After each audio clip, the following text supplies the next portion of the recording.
Hare Krishna, Krishna Krishna, Hare Hare, Hare Rama, Rama Rama, Hare Hare.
Hare Krishna. Hare Krishna. We'd like to welcome His Holiness Romapada Maharaj. Please give a big Hari Bol. So, I think most of you know, just for the sake of my own purification, His Holiness Romapada Maharaj is an initiating guru in the International Society for Krishna Consciousness, ISKCON, and one of the leading disciples of His Divine Grace A.C. Bhaktivedanta Swami Prabhupada. He has been a Bhakti Yoga practitioner for over 50 years. Renowned for his inspirational teachings and extensive outreach, he has significantly contributed to the growth of spiritual communities globally, offering retreats, seminars, Bhagavatam classes, and lectures at various institutions and corporations. So you can also visit romapadswami.com, his website. So thank you very much. Again, please give again 3 times, Hari Bol, Hari Bol, Hari Bol, Hari Bol. Thank you, Maharaj. We are honored to have you here.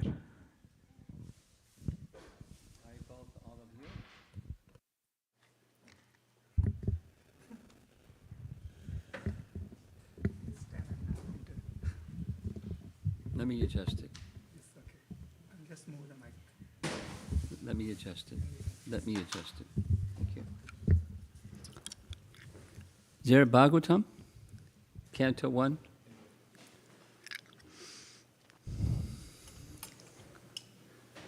You're the Mardanga player. Again. Okay. Jaya Radha Madhava Kunjabi Hadi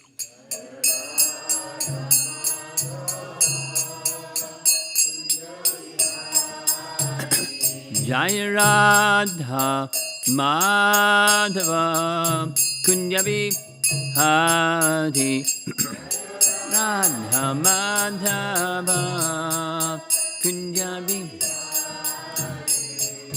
Gopi Jana Bhalabha Girivada Dhadi Gopi Jana Bhalabha Girivada Dhadi Gopi Jana Bhalabha Girivada Dhadi Gopi Jana Bhalabha Girivada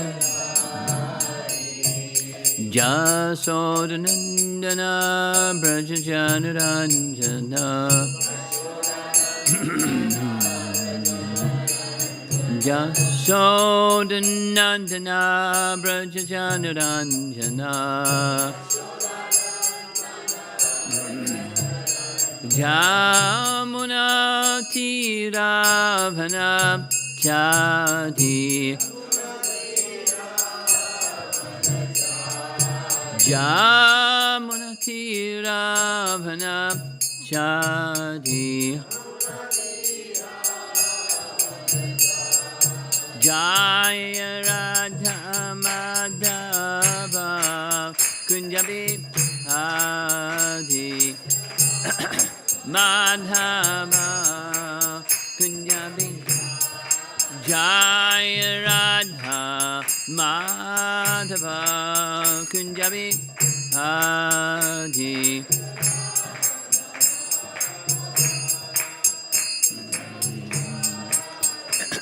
Gopijana Balabha Girivadadhari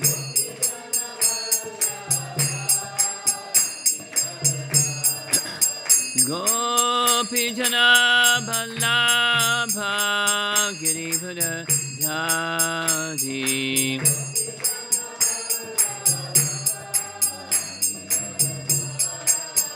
Jasodhanandana Brajajanuranjana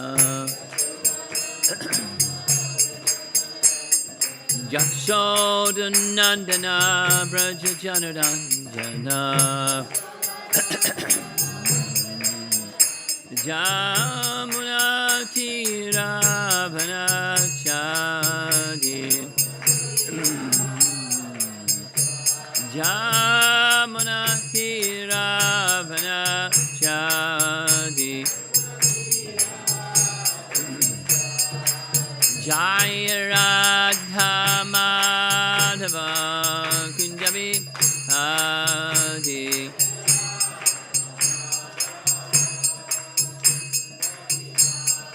Jaya Radha Madhava Kunjabi Adi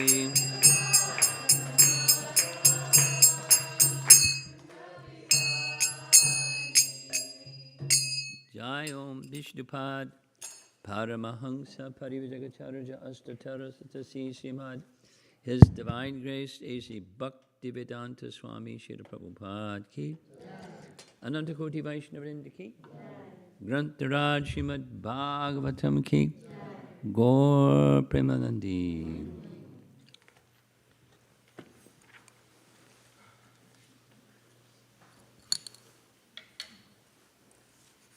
Canto 1, Chapter 9, Text 31, I think.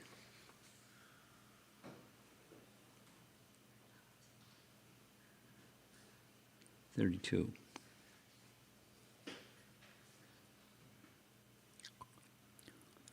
1:9:32. Om Namo Bhagavate Vasudevaya. Om Namo Bhagavate Vasudevaya. Om Namo Bhagavate Vasudevaya. Now I like to recite 1, 2, 4 because once upon a time I was a new devotee and we always chanted that verse. Narayanam namaskritya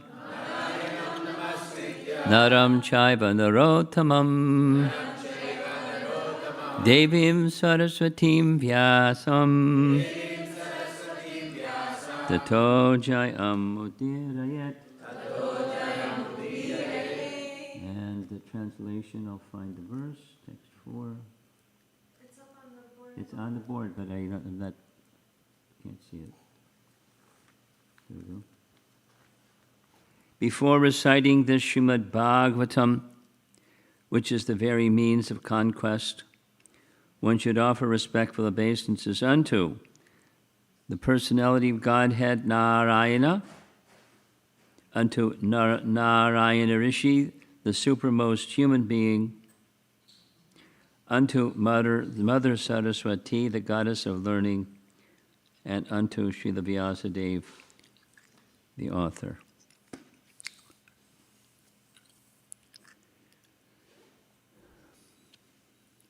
The verse just happens to be customized for ISKCON Silicon Valley. The verse is selected because it's the verse that I was, before here I was in Portland and the morning class was the prior verses. So here's our ISV verse. Shri Bhishma Uvacha Iti Matiro Kalpita Vitrishna Bhagavati Sattvata Pungave Vibhumni Swasukam Upakate Kvachit Vihartum Prakritim Upeyushi Yadbhava Pravaha Iti Matir Ukalpita Vitrishna Bhagavati Sattvata Pungave Vibhumni Swasukam Upagate Kvachit Vihartum Prakritim Upeyushi Yadbhava Pravaha.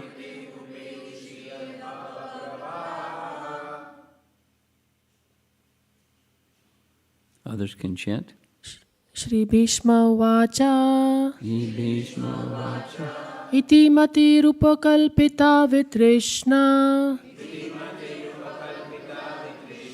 Bhagavati Sattvata Pungave Vibhumni Swasukam Upagate Kvachit Vihartum Prakritim Upayushu Yadbhava Pravaha.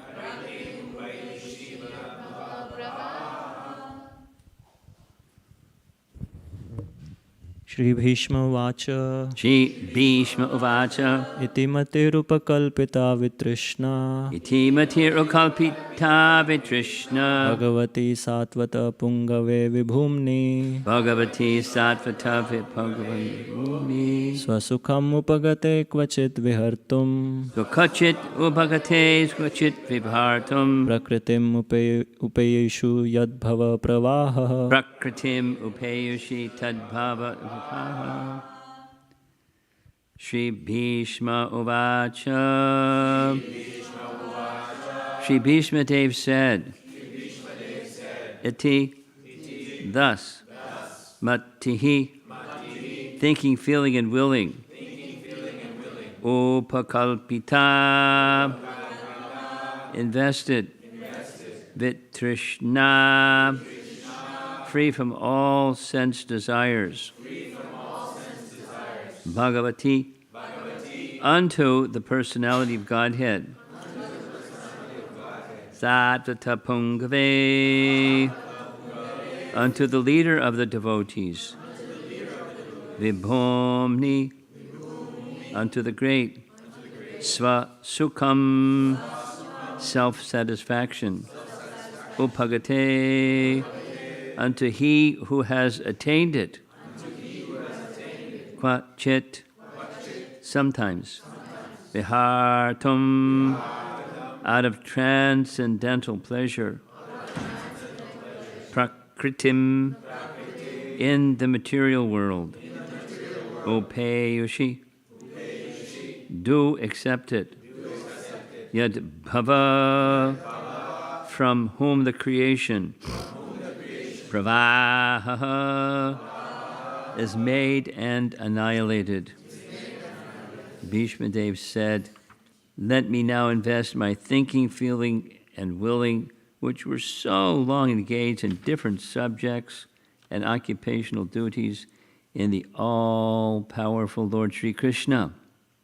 He is always self-satisfied, but sometimes, being the leader of the devotees, he enjoys transcendental pleasure by descending on the material world, although from him only the material world is created.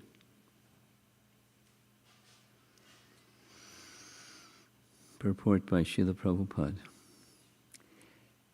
Because Bhishma Dev was a statesman, the head of the Kuru dynasty, a great general and a leader of the Kshatriyas, his mind was strewn over so many subjects. And his thinking, feeling, and willing were engaged in different matters. Now, in order to achieve pure devotional service, he wanted to invest all powers of thinking, feeling, and willing entirely in the Supreme Being, Lord Krishna. He is described herein as the leader of the devotees and all-powerful. Although Lord Krishna is the original personality of Godhead, he himself descends on earth to bestow upon his pure devotees the boon of devotional service. He descends sometimes as Lord Krishna as he is, and sometimes as Lord Chaitanya. Both are leaders of the pure devotees. Pure devotees of the Lord have no desire other than the service of the Lord, and therefore they are called sattvata. The Lord is the chief among such sattvatas. Bhishma Dev therefore had no other desires. Unless one is purified from all sorts of material desires, the Lord does not become one's leader. Desires cannot be wiped out, but they have only to be purified. It is confirmed in the Bhagavad Gita by the Lord himself that he gives his instruction from within the heart of a pure devotee who is constantly engaged in the service of the Lord. Such instruction is given not for any material purpose, but only for going back home, back to Godhead, Bhagavad Gita 10:10. For ordinary man who wants to lord it over material nature, the Lord not only sanctions and becomes a witness of activities, but he never gives the non-devotee instructions for going back to Godhead. That is the difference in dealings by the Lord with different living beings. Both the devotee and the non-devotee, he is the leader of all living beings. As the king of the state, rules both the prisoners and the free citizens. But his dealings, Krishna's dealings, are different in terms of devotee and non-devotee. Non-devotees never care to take any instruction from the Lord, and therefore the Lord is silent in their case, although he witnesses all their activities and awards them the necessary results, good or bad. The devotees are above this material goodness and badness. They are progressive on the path of transcendence, and therefore they have no desire for anything material. The devotee also knows Sri Krishna as the original Narayana, because Lord Sri Krishna, by his plenary portion, appears as the Karanadakshayi Vishnu, the original source of all material creation. The Lord also desires the association of his pure devotees, and for them only the Lord descends on the earth and enlivens them. The Lord appears out of his own will. It is not forced by the conditions of material nature. He is therefore described here as Vibhu, or the Almighty, for he is never conditioned by the laws of material nature.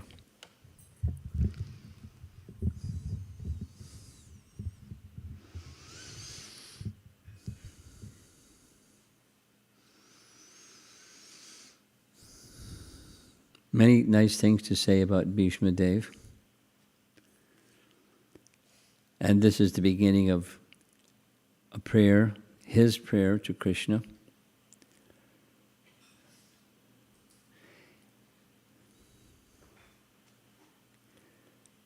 I'm thinking, I just was, during the Memorial Day weekend, when some devotees probably went to Sadhu Sangha retreat, I was in Gitanagari doing Gitanagari retreat, which we've been doing for 35 plus years, on different theme. And this year the theme was Srimad Bhagavatam, the shelter for this age of Kali.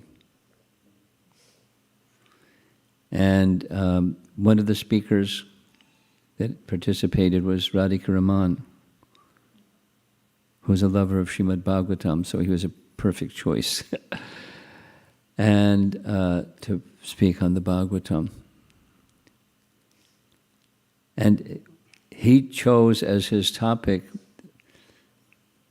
lessons to learn from the prayers of Srimad Bhagavatam. So this is a beginning of a set of prayers.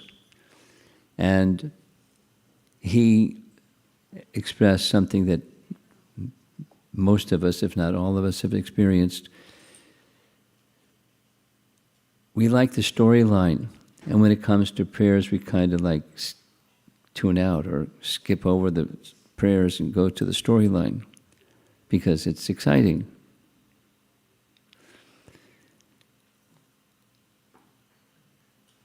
But because he liked Srimad Bhagavatam so much, he kept finding there's long prayers, so many. I once decided to give a seminar on prayers of Srimad Bhagavatam, and I just overwhelmed. How many verses of the 18,000 verses are prayers?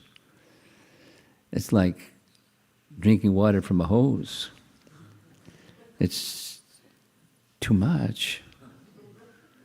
So how to describe the prayers of the Srimad Bhagavatam? You could take a prayer, a set of prayers, but in his very special style of speaking,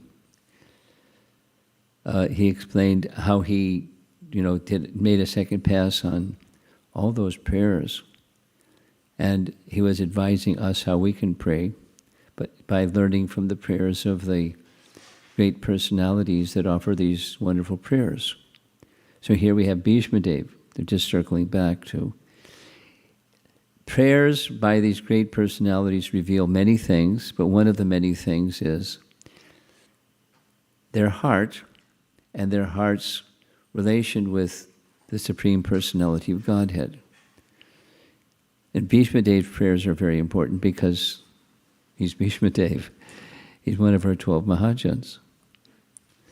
And he's revealing through his prayers his relationship, what's in his heart.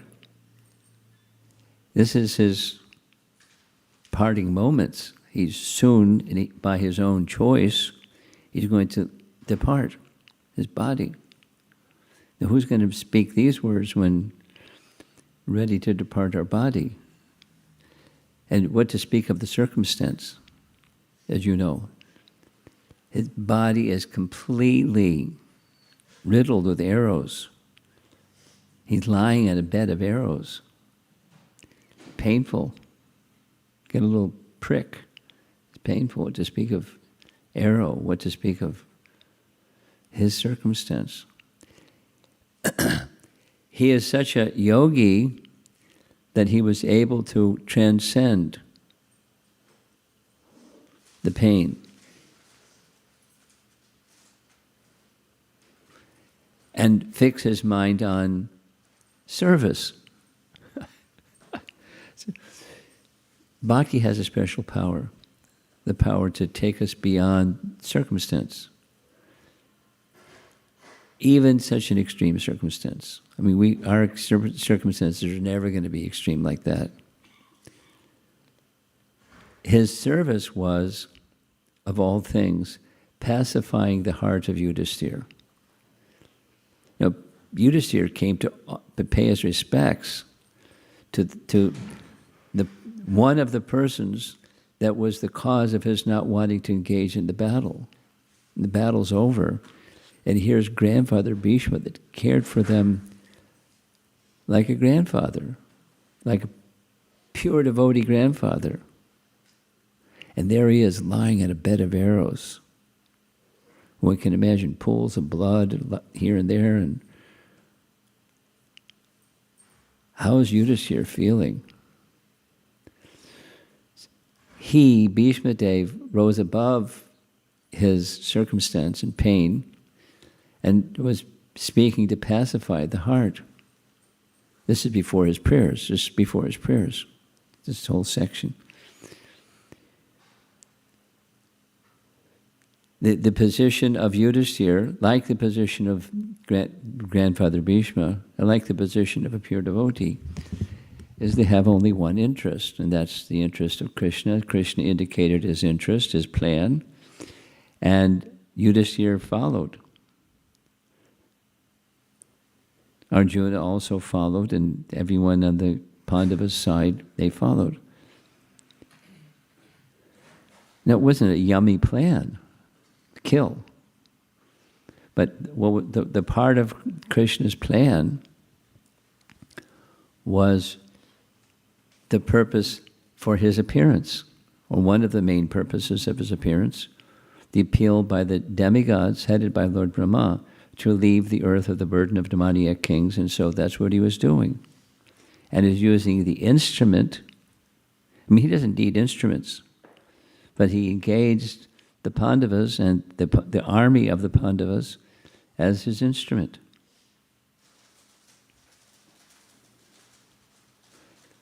And that person is now revealing his heart, because it's now that his duties are over.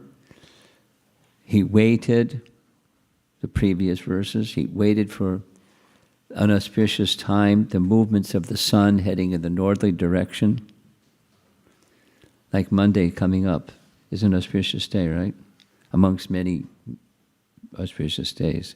It's an especially auspicious day. It's an Ekadasi, which are especially auspicious days.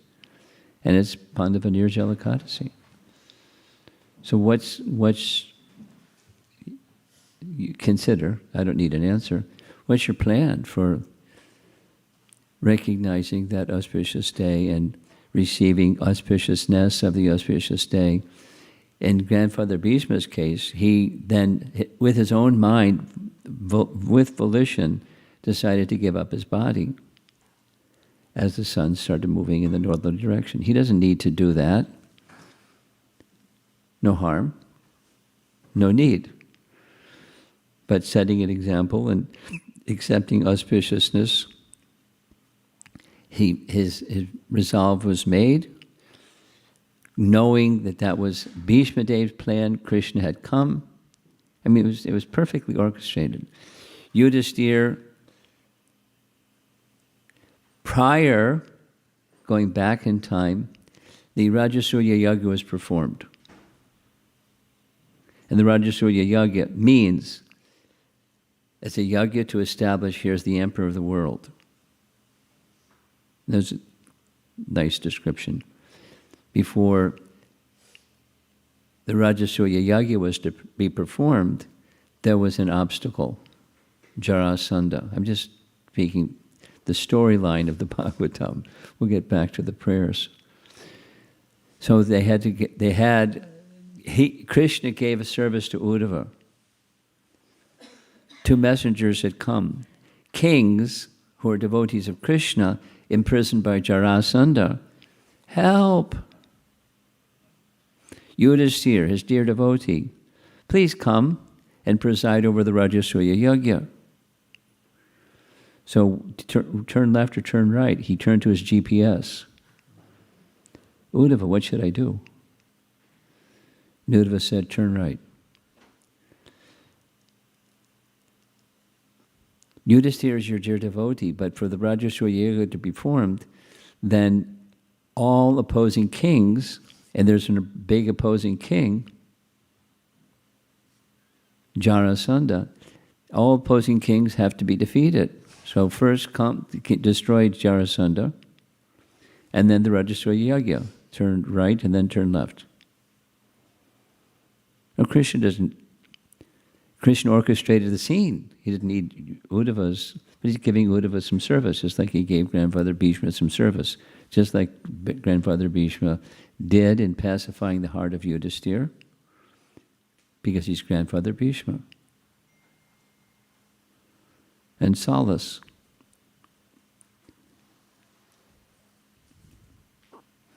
Then his departure at an auspicious time. So,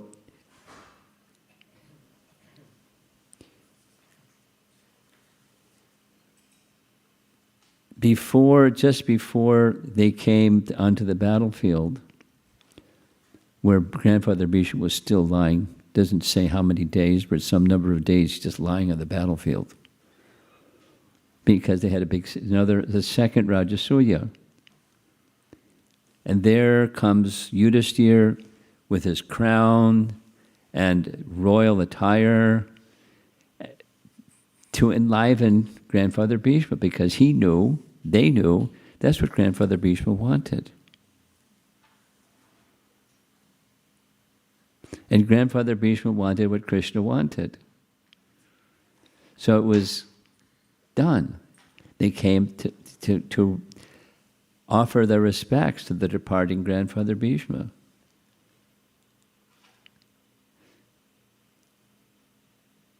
And Grandfather Bhishma was happy to see it's done.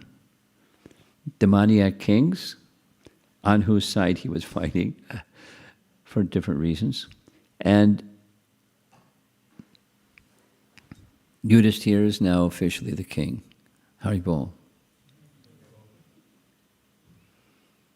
Bhishma was happy, Yudhisthira was being pacified, and now it's time to depart. So the prayers, sections. Next time you're reading the Bhagavatam and you run across prayer sections, don't just glance over it. There's elements, including elements of glorification and statements about the person's heart. They're revealing, this is prayer, revealing one's heart. So, and not always, but sometimes there's a request. Common, but not always.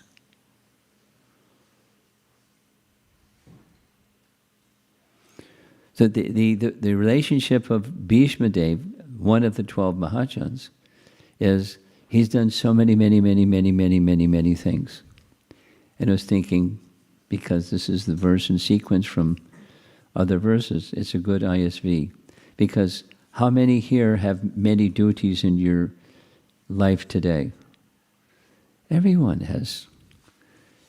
Busy people have many duties.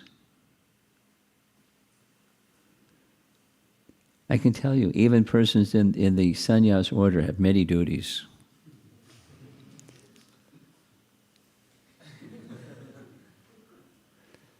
And how are you supposed to stay fixed on what the real business of human life is while you're busy? Practical question, isn't it? I mean, the way the question is asked of me commonly is, how do I balance between material and spiritual? And I take that question and put it in the receptacle over here and say, it's not a question of balance, it's a question of time management and keeping your focus. And starting with sadhana. And the purpose of sadhana is to bring attention to fulfillment of life's purpose. Sadhya has the purpose, and sadhana is the means to get there. And if you do your sadhana, this balance question turns into just time management question. So, Bhishma Dev did many duties, like many of you have many duties. We don't have the same duties that he has. That's okay. We have many duties. And it's the same principle of how to stay focused when you're doing so many things. Especially some of the things we do are not so pleasant. We don't only do the things that are pleasant. At least most people I know don't just do things that they're pleasant. Their duties have their discomfort. But we do our duties because they're to be done. That's mode of goodness. And then the higher than mode of goodness is for the pleasure of Krishna. And if that Krishna connection for the pleasure of Krishna purpose, the bhakti, anukulyena Krishna anushilanam, anushilanam, the behavior, both external and internal, that's physical and the mind, focused on that Krishna should be pleased, following the footsteps of perfected souls, anushilana. Krishna, anushilana. Accepting those things that are pleasing to Krishna, and means not doing other things.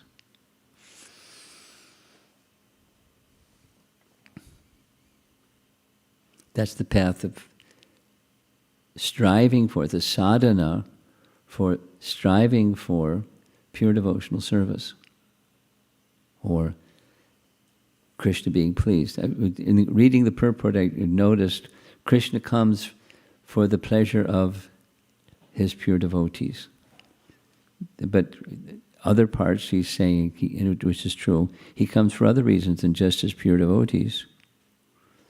He comes because there are many people that are suffering unnecessarily. How many people are suffering unnecessarily? Everyone in the material world is suffering unnecessarily. So why are we suffering unnecessarily? Misuse of free will.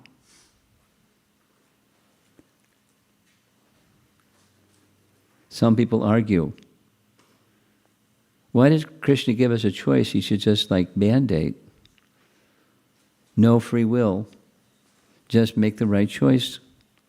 But then there's no love if you don't have any free will. So free will enables, or is the basis and support of love.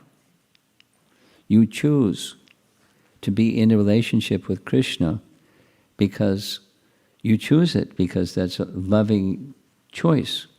But that means implicit is the choice to not. So strive, the sadhana is to continue to making choices that are pleasing to Krishna, not just because it's the mode of goodness, because it's dutiful. Be dutiful for Krishna. Be dutiful, yes, but don't be just dutiful. When people that are dutiful, they're good. Lots of people that aren't dutiful, or they accept a duty and they check out, or something. To be dutiful for Krishna. So Bhishma Dev, he's discussing the previous, I'll just read the previous verse also. 31. By pure meditation looking at Lord Krishna, he at once was freed from all material inauspiciousness and was relieved of all bodily pains caused by the arrow wounds. Thus, all the external activities of his senses at once stopped, external. So the internal was still going, thinking, feeling, willing.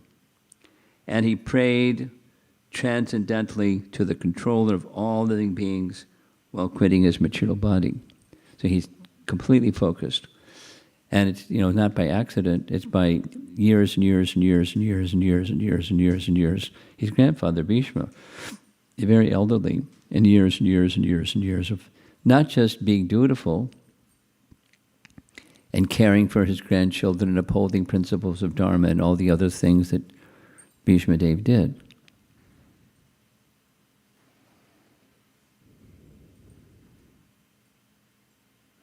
And many nice things Bhishma Dev did. He upheld his word. He gave a promise to such a devotee. And for his life, he kept the promise. At the risk of having to have a fight with Lord Parashuram. Because he wouldn't deviate from his word. He was dutiful. But more than dutiful. He was fixed on achieving Krishna. So circumstances of life that we may encounter may be challenging. Sometimes they may be like unbearable. Sometimes they may be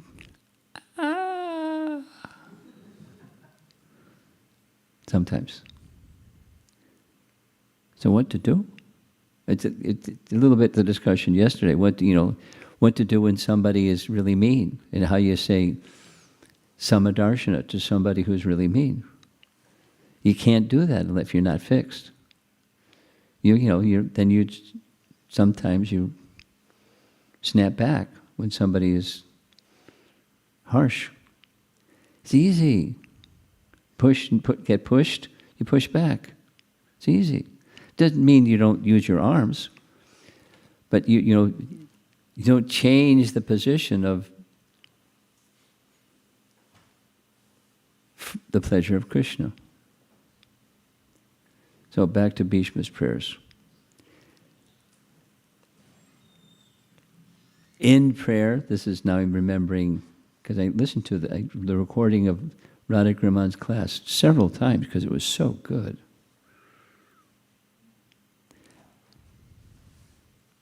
The second part was even better than the first part. The second part is how Krishna responds to our prayers. Whew. So, Bhishma is speaking to Krishna. Krishna is hearing his prayers. He's not only hearing his prayers, he's standing right before him, purposefully, so that Bhishma Dev, with his eyes wide open, upon leaving his body, can see the face of Krishna, smiling face of Krishna.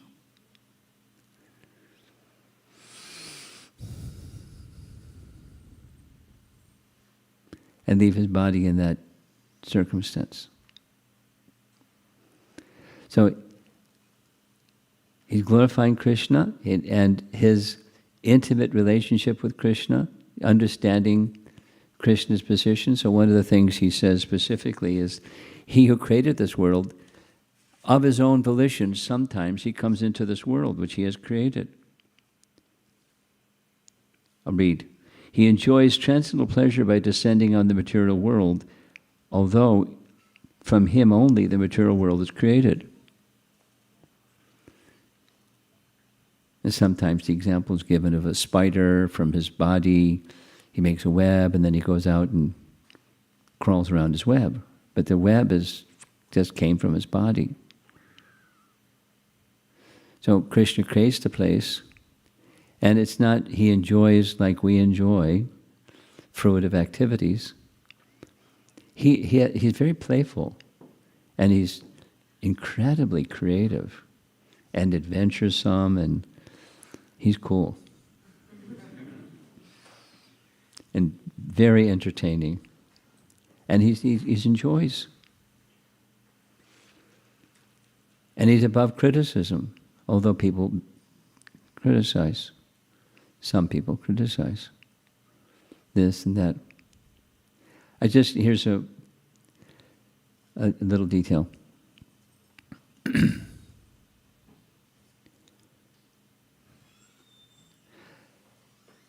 pausing to how much to share. For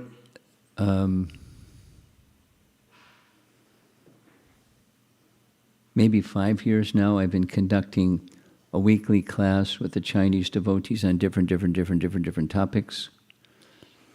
And they were jumping up and down, let's hear Radha Krishna pastimes. So I started a whole section, Radha Krishna pastimes.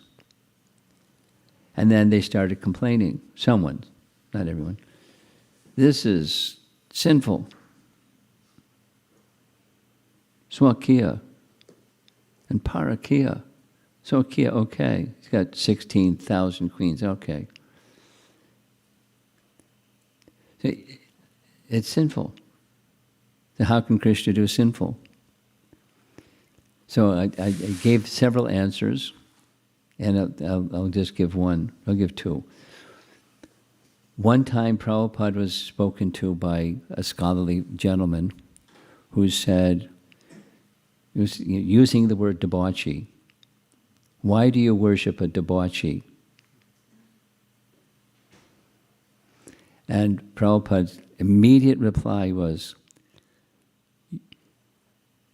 all the gopis are expansions of Radharani, who is Krishna's own internal potency, and therefore Krishna is enjoying with his own internal potency.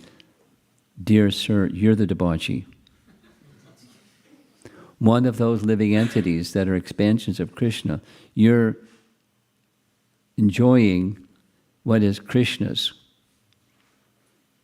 You're the debauchee. And the man didn't know what to say.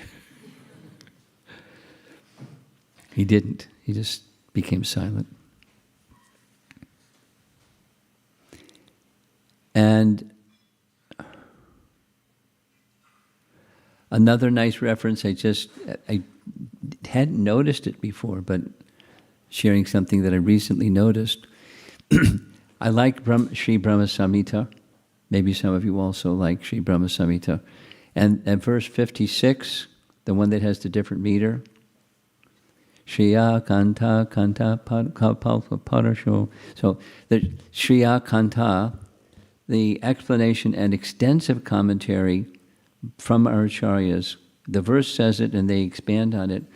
All the gopis are goddesses of fortune. I mean, it's right in the Chaitanya Charitamrita. All the queens, all the gopis, all of them are expansions of Radharani. Lakshmi, the goddess of fortune in Vaikuntha, expansions of Srimati Radharani. So Krishna's activities with the gopis is same as what Prabhupada said. There's the Swakiya and there's the Parakiya, but what's the Parakiya? Because they're his own potencies. It's a pastime where he is enjoying pastimes with his own potencies. So the world looks at it with this lens, and Shastra looks at it with that lens. And so now back to Bhishma's prayers. He is in the position of assisting Krishna in his pastimes, and with full understanding of Krishna's supremacy, Krishna's divinity, including this statement here. From you enjoy from time to time coming in within this material world, and there's multi-purposes. It's one of Krishna's wonderful qualities. With one thing, he is accomplishing many things. The Sanskrit is clever. Many things by one thing. So he's killing the demons, and he's protecting the devotees, and he's giving his association to the pure devotees, and he's reciprocating with his eternal associates. He arranges for his eternal associates to enter this world to participate in pastimes with him. He invites the demigods to come and directly be associates of his and participate with him in his pastimes. And then Krishna arranges for them to return back to their demigod position in a very creative way. The Moshila Leela. Very creative way. And it's all his internal energy. It's just his plan and the enactment of his plan through even out of character behaviors for the fulfillment of Krishna's plan. For the fulfillment of Krishna's plan. That we can say, rightly so, that's one of the reasons why Bhishma fought on the side of the Kauravas. There's other reasons and other reasons, but ultimately, it's Krishna's plan. Ultimately, Krishna's plan. And Bhishma Dev only does what is Krishna. Pure devotee only acts according for the pleasure of Krishna. Even if it means fighting against those who he has great affection for. And fighting on the side of an adharmic Duryodhana. With this reason, that reason. But ultimately, it's the pleasure of Krishna. This is the pleasure of Krishna, one of the pleasure of Krishna moments. Krishna is going to send him back to the spiritual world and provide the opportunity for him to share his hearts from his position as grandfather and the leader of the warriors and the great souls and all these glorifications of Bhishma Dev's position, to depart the world in a very grand and glorious and instructive way.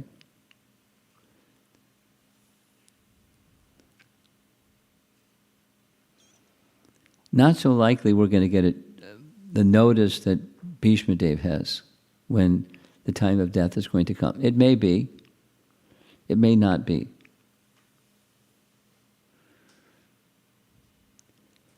But what to speak of willfully giving up the body? Not many of us have that yogic power. But he's giving in his prayers, giving us heart's orientation, his personal orientation in service to Krishna. As Krishna has entered, he's here, Bhishma Dev is here to assist Krishna. That's it. And many, many, many duties on the strength and capacity given to him by Krishna to do those many, many, many duties. We're little people. And whatever little people abilities we have, they've come from Krishna. And so the meditation, because the abilities, whatever, have come from Krishna, how to best use them in Krishna's service.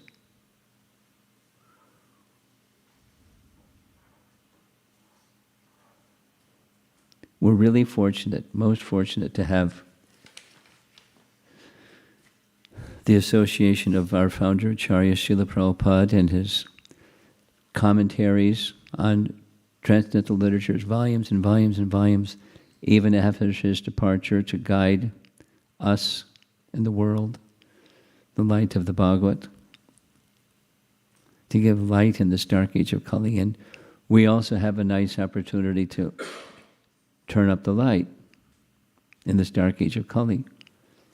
To describe the anomalies in this dark age of Kali, a high school kid can do that. Or an uneducated kid can do that. But what to do when there's this and that and the other?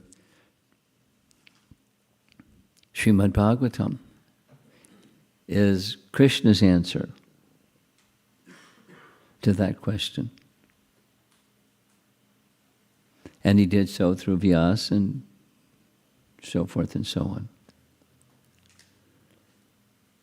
And Prabhupada made it abundantly available in the publication system to make it in the devotees to engage in that empowered, super, 3 times super empowered Acharya to provide the light in this dark age of Kali. And we just do our little part. We try to assist him, bring light into this dark age of Kali.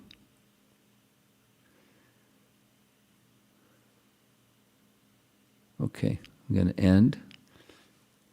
Looks like this is on Zoom, huh? Zoom. Any discussion? Okay, I see one hand. We have a little microphone too. Hare Krishna Maharaj, thank you so much for such a nice class. So nice to reflect on Bhishma's life, which was so amazing. And I was thinking about when he was fighting in the battlefield and the arrows felt like rose petals, because Arjuna was shooting, and the other Kshatriyas were shooting so many arrows at him. But I was also thinking how when you commented about doing your duties and how every day people have to go to work and their families, and there are so many duties to do. We've been blessed by Chaitanya Mahaprabhu to chant the holy name, and that's been our special benediction to allow us to perform these duties, but at the same time meditate on Krishna in our heart. So the constant chanting is so important, even though chanting the 16 rounds is instructed. But when Prabhupada gave me my initiation in New York in 1971, he said, "So how many rounds?" And I said 16, and his eyes got really big, and he said, "That's all?" So the constant chanting is what can get us through the day and get us, give us the abilities to go through this Kali Yuga and be strong and always meditate on Krishna. Were we initiated at the same time? Same day? Because there were several days. But same day. Huh? I was initiated the 21st. I got my first initiation in the morning, and then in the afternoon, Sarup and I went and got our second initiation in Prabhupada's That afternoon. Prabhupada's quarters. But we had waited, remember, we waited a long time. Srila Prabhupada wrote us a letter. Do you remember this letter? He said, I want you all to wait. I will initiate Bhadra and a couple devotees to cook for the deities, but the other devotees, because there was like 25 of us, new devotees, and he said, wait until I get there in July, but if I had wings like a dove, I would fly there immediately. Do you remember that letter? I don't. Anyway, that's the other thing, is that we can take Prabhupada's example as a householder and how he had his business of pharmaceutical business, and he worked hard every day to support his family of 5 children, so many servants and his wife, and yeah, we can take that's how the duties are. Thank you, Maharaj, for reminding us and helping us to meditate on Krishna in our heart. The description of the arrows and feeling like rose petals, it was Bhishma's arrows against Krishna, not Krishna's arrows against Bhishma. Being hit by Bhishma's arrows, Krishna felt it like rose petals. That's okay. It's just sweet either way. Sweet or sweet. Take your pick.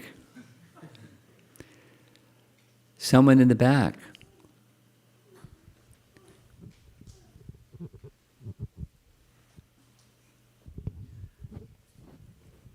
Hare Krishna Maharaj, welcome. As you mentioned about the Bhishma Dev, there is, for devotees, there is no auspicious and inauspicious time. And you mentioned about that he has to wait for the right moment, because being as a pure devotee, there are 2 instances which is bewildering. One is during the time of Draupadi's disrobe, Bhishma was silent. There are many arguments, but still it is not satisfying. Even Draupadi challenged Bhishma. So, and then the second instance, during the time of quitting the body, he has to wait until the. So how do you understand that pure devotee is transcendental, or they have to still wait for the auspicious time? Well, you know the answer. They don't have to wait. Their volition in service to Krishna is the auspiciousness. It trumps all other auspiciousness. But he chose to wait for his departure for, at least for the sake of setting an example, because this is an example. It's what Scripture says, and he abides by Scripture because he's a dharmic person. So he didn't have to wait.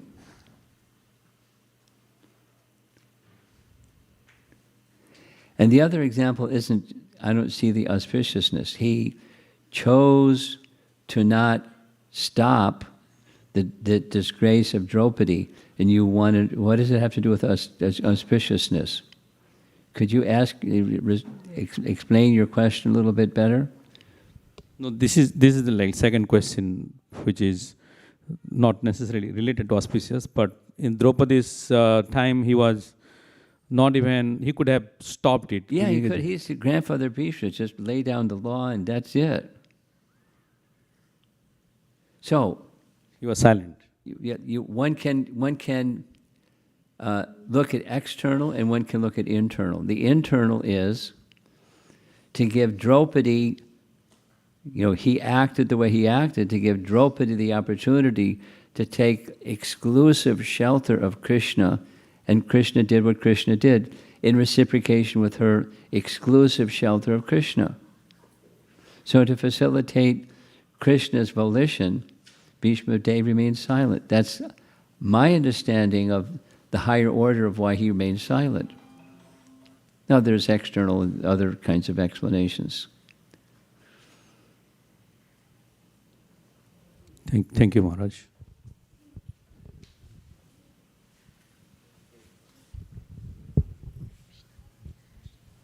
Hare Krishna Maharaj, thank you for such a wonderful class. I was struck especially by knowing that Krishna felt the arrows as rose petals, that maybe even when we make mistakes in our sadhana, when we make mistakes in our bhakti, that there's still sweetness there. And for somebody who is the embodiment of love, the origin of love, the source of all of the wonderful things that we get to experience in bhakti, that one of the things someone had once told me in a description of Krishna is that he's all forgiving. He's all forgiving. And that, for some reason, maybe coming from something of a Christian background, it's hard to understand. But it's amazing to feel that, even for a moment. Because if we're firing arrows at Krishna, we're doing it out of duty, we're aware of what we're doing, the intention is that we are doing our duty of fighting him directly. He's still feeling it as rose petals. It's Pushpanjali. We're throwing flowers at him. He's taking it as such a blessing, and that forgiveness, it's really helpful to go through sadhana knowing, like, I'm going to mess up.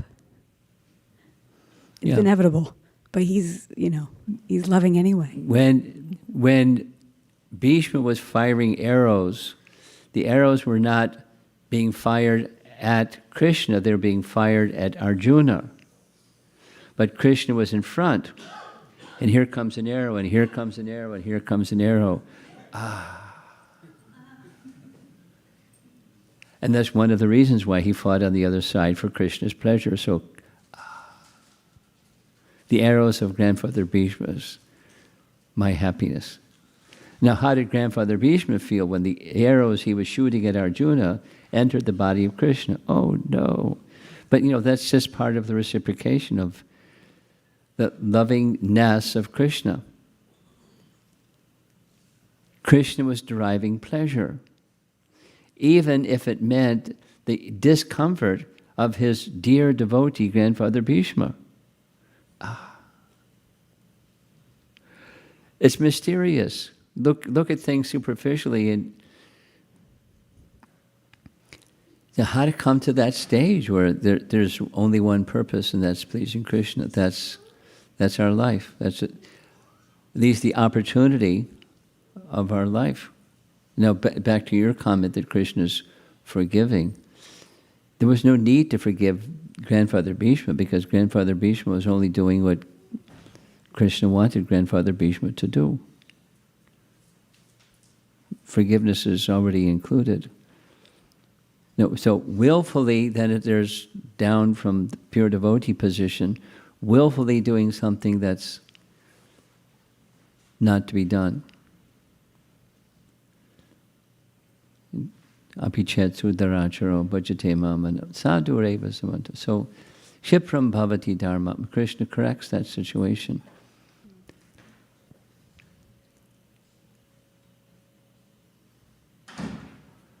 So from our side, for being qualified to receive Krishna's forgiveness, you just have to be a spirit soul. That's pretty much all of us. And then orient our free will choices towards pleasing Krishna. Makes that forgiveness or the reciprocation even more. We don't have to undergo hardship due to ignorance and ignorant choices, then suffering due to the consequence of ignorance. The course correction is built in depending upon our orientation towards Krishna, even with mistakes. Okay, someone else. You got the microphone already. That was quick. Hare Krishna Maharaj, thank you for class. You spoke briefly on relationships and prayers. I was wondering, I know that there's several main relationships with Krishna, like neutrality, servitorship, friendship, parental affection, and conjugal love. I was wondering how Bhishma's, or what if you could describe what exactly Bhishma's relationship is and how it relates to those main ones.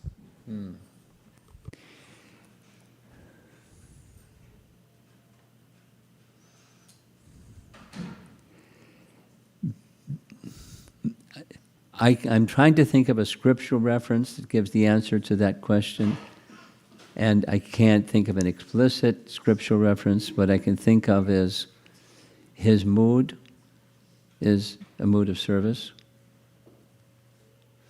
To go up, is he friend? It's something like, because it's something like, the example of, the perfect example of servitorship is Hanuman. So, wanting to please Krishna in the mood of a servant, and not with the intimacy of friendship or parental affection. Now, in another sense, I'd like to look it up, a mix, because one of the topics in Bhakti Rasamrita Sindhu is mixtures of rasas. So it seems that as grandfather, like the Pandavas were of the same age as Krishna, and he was the grandfather of the Pandavas, perhaps there's some element in grandfather Bhishma's mood of love towards Krishna that, like a father, protecting.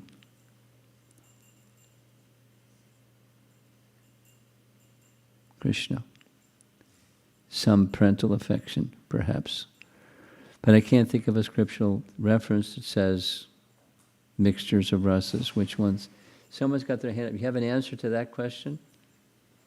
Do you have the answer to that question? Yes? No? Maybe.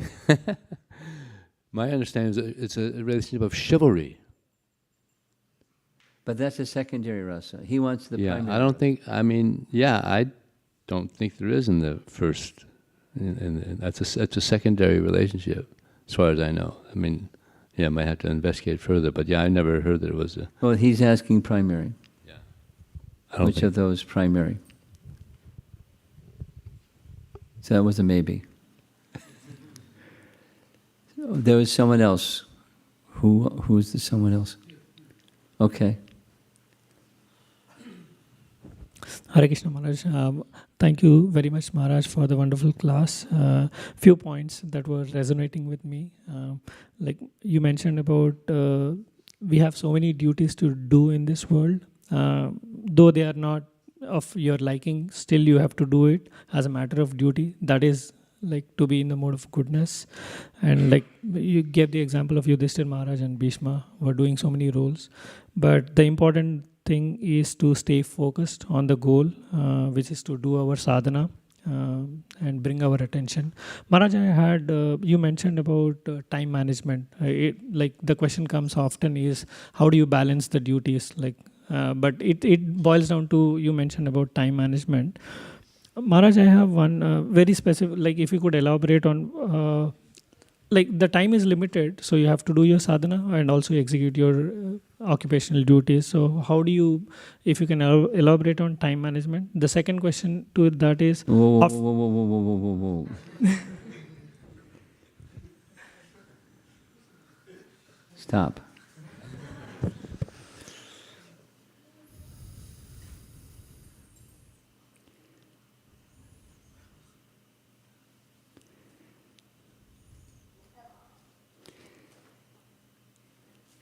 I like the example of the glass jar, and by side the glass jar there's a big rock, and then there's smaller rocks, and then there's pebbles, and there's sand. 4. So what goes in first? If they all fit, don't put the sand in first.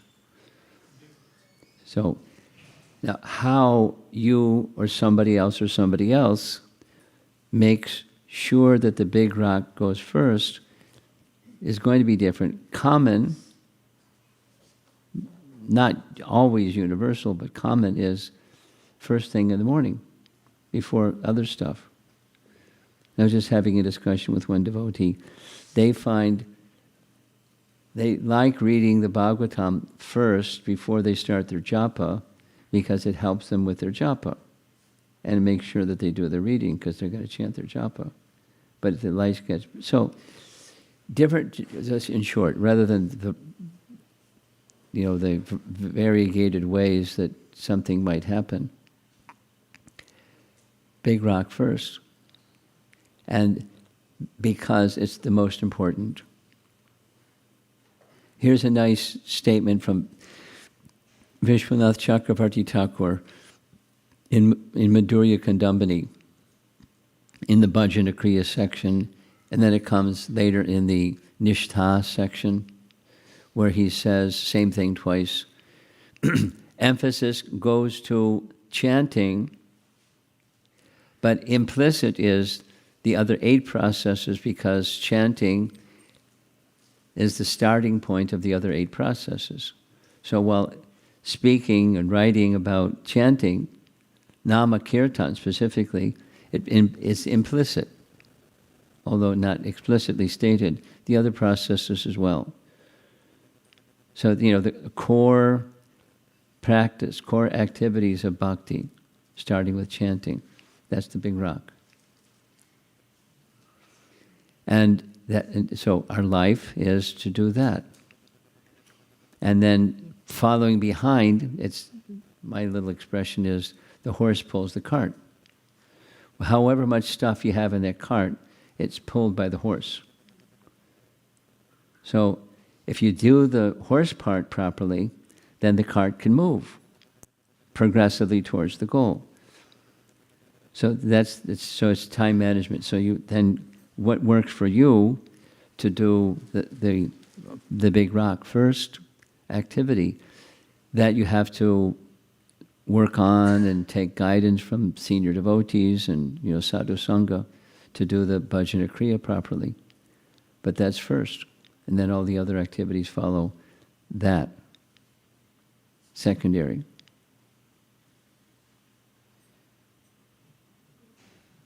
Here's another way of saying the same thing.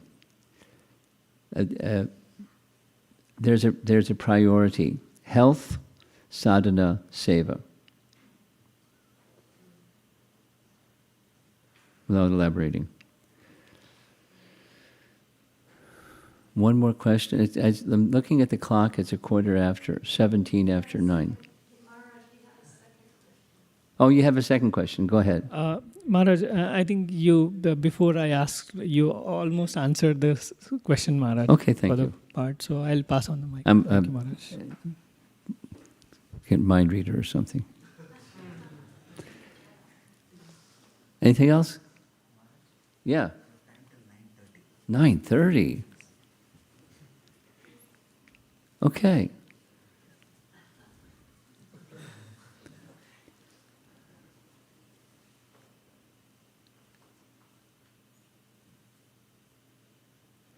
And if there isn't anything, that's okay.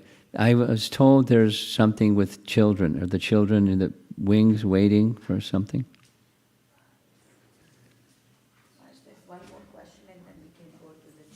Okay, one more question. There's the...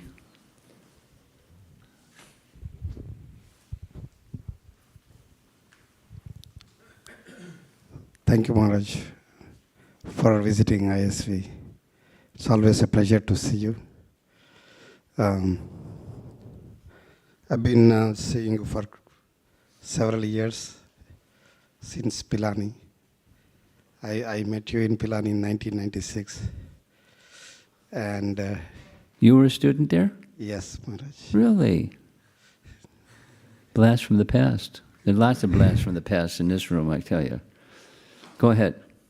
So, you are one of the Swamis, the monks in our movement who have high standards. You know, when I look at your lifestyle, or watching all these years.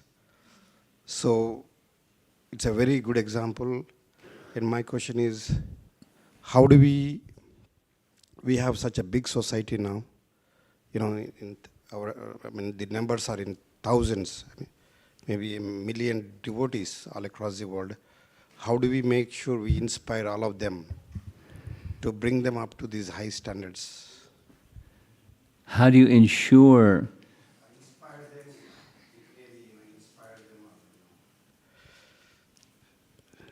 Krishna's Shakti only makes that insurance. So how do you get Krishna Shakti?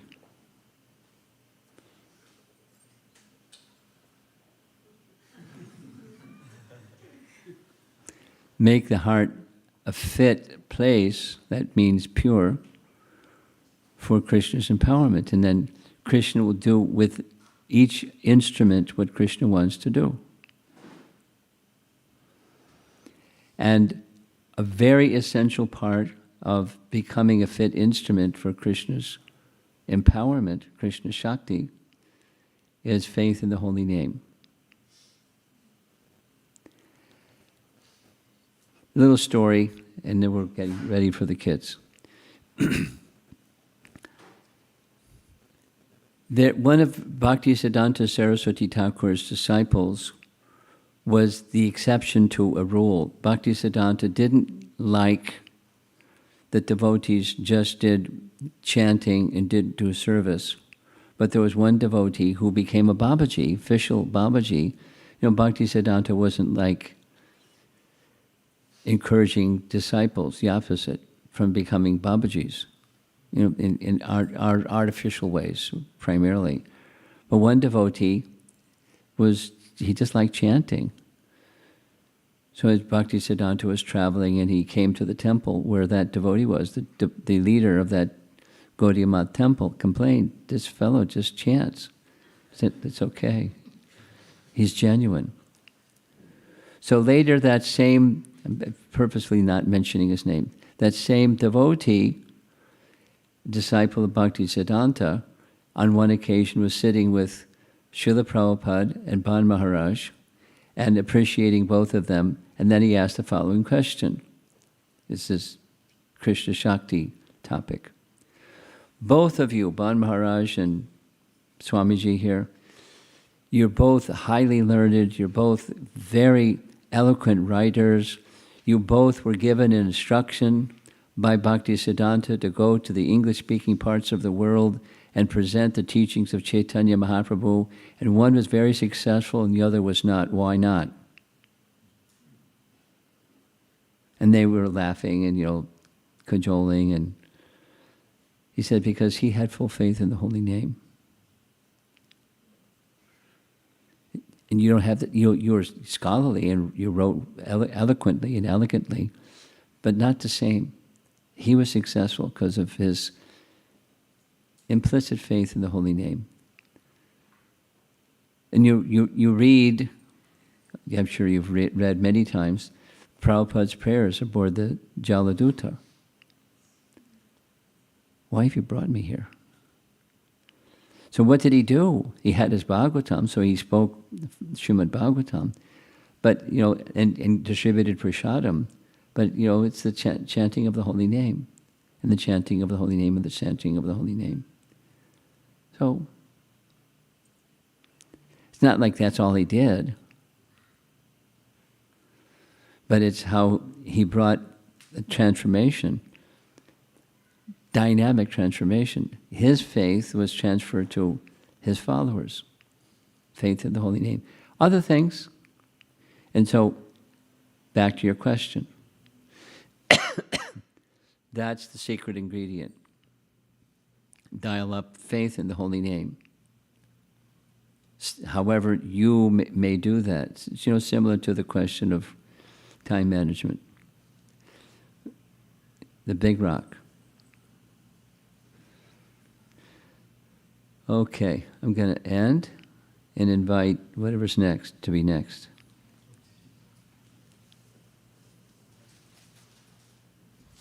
Thank you, Maharaj.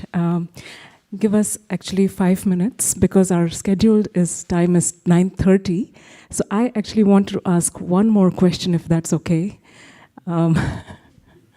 Is that okay with you, Maharaj? Anything's okay. Okay. I'm here as a servant. So almost anything's okay. So my question is, because I'm engaged in the service of educating the children here. One of the experiences I have is, as students grow older, they have their free will and they have so many things to also engage in terms of education and go into the work of, life of work in devotion. So, pursuing their careers and trying to explore what works so that they can balance their spiritual and material sides. So what is your, experience and realization? What is the best way to keep young devotees connected? Similar question to his question. His question was the world, and then your question is the kids, but they're part of the world. They're our future. You can't predetermine how free will is going to be exercised because there's free will. And means it can be properly or otherwise used. So, set a good example.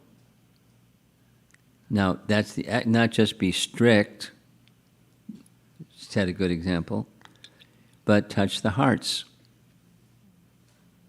And, touching the heart is a gift that Krishna gives. Some people are better at it. Some people aren't as good at it. But touching hearts. And a big part of touching hearts is where your heart is. So being a teacher or in charge of the education of the children means somebody has recognized that you have that gift. You're not like just good at teaching, you're good at touching hearts. Or parents. I was thinking to comment, but now you're opening the door for me to comment. Lots of devotee children don't like chanting. They like Kirtan. But the bead bag,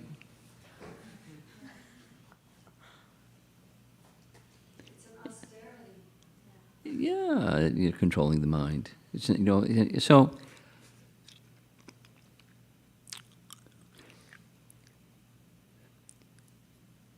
the relationships with the parent and with somebody other than the parent, both kinds of relationship. Peers, because I have conversations with young people all the time, and they share stuff with me that's like, wow. And I try not to go, wow, when, sometimes their peers discourage them from taking spiritual practice seriously. Amongst the devotee kids, not, the public school, amongst the devotee kids. It's like rain on the parade.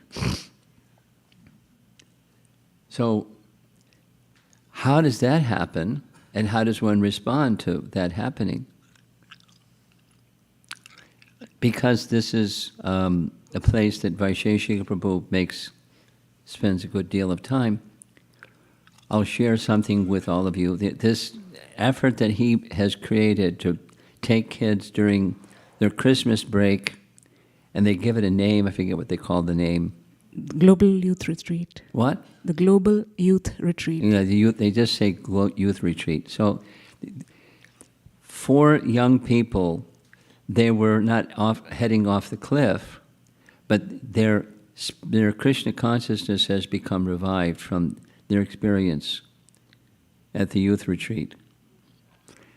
By the gift that he has, and the gift of other association of other young people that are there because they want to go forward. They don't want to go do something else. They want to go forward. But they're with a leader that touches their heart, and others that have that inclination. So you bring a bunch of little sparks, bring them together and fan the spark.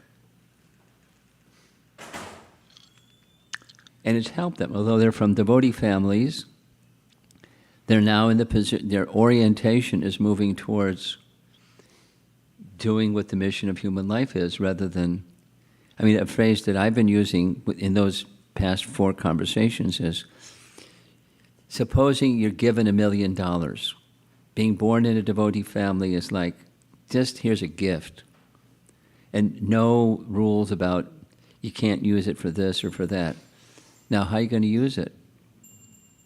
You have a rare gift. So, and they're sharing. Anyway, I'm just one of those persons that's fanning the sparks. So, how to help the young people is people that will encourage them to go in the right direction with their life, not just their career. It's not neglect the career aspect of life, but do that with Krishna at the center. And there are young people that are choosing that, but the percentage is really great, my experience. I can amplify that. So, back to your question. Parenting, teachers, adults that show care, good peer association, and they're going to select. They're going to make choices. You can't script it. How to encourage without pushing, but just encouraging. Not easy. Parenting isn't easy. Free will choices. They're abundant free will choices.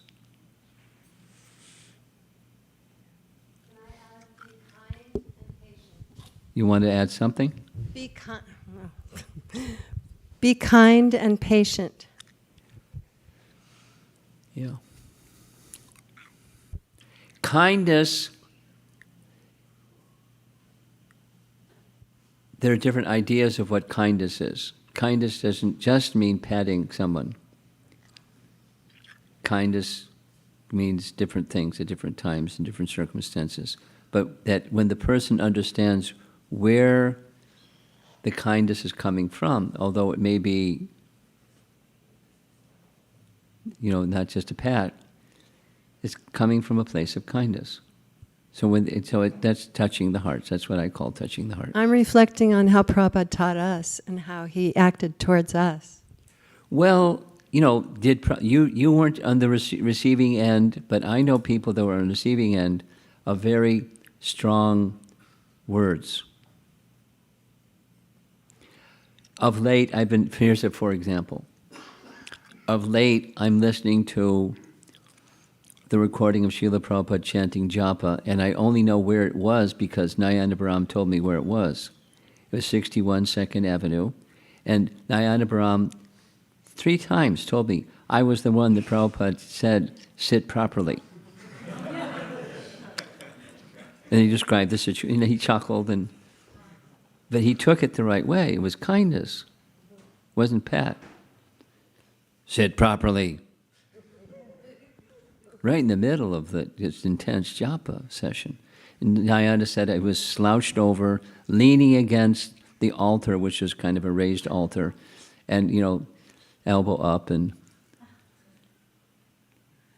so Prabhupada could be strong, lovingly strong. And he didn't resent it. He was proud of it. Getting mercy like that is very special. Are we ready now? Thank you so much, Maharaj, for that elaborate answer. Really a lot of points for me to meditate upon, especially that we can give what we have in our heart. So that kindness and that encouragement, I'll take away these points. And now we would like to move on to the next part of the presentations, which is the youth presentation. Ready. So I invite you, Maharaj, to... Am I supposed to move to another seat? Because they're going to yes, come here, right? Yes, please. Thank you, Maharaj.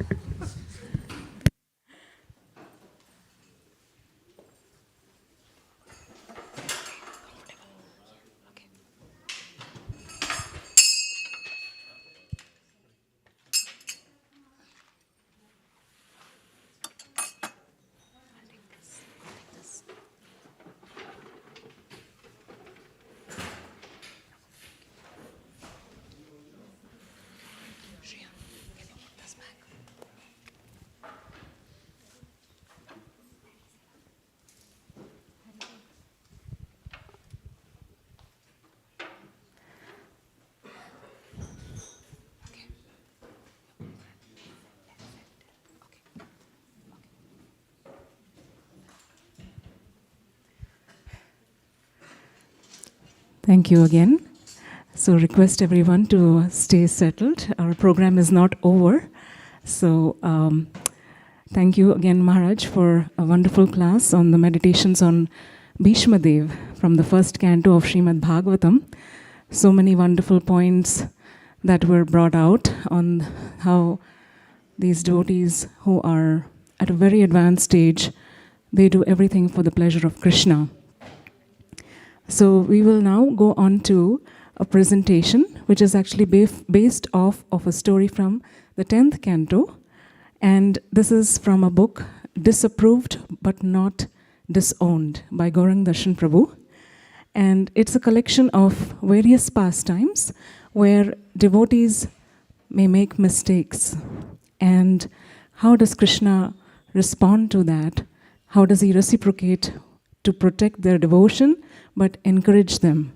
So he disapproves of their actions, but he doesn't disown them. So this is one of the stories about Lord Brahma. I'll hand over to Pooja Ragala, who is a Kaishara student, 14-year-old. She's been with our Sunday school since a little child, I remember, from the Damodar class, which was almost 5 years old, I think, right? So it's been a nice journey with Pooja, and we'll hear from her on this topic.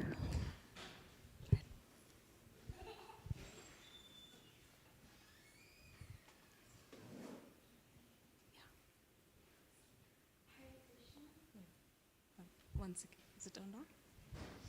It's on? Hare Krishna. Okay. Hare Krishna. My name is Pooja, and today I will be talking about the first chapter from a beautiful book called Disapproved but Not Disowning.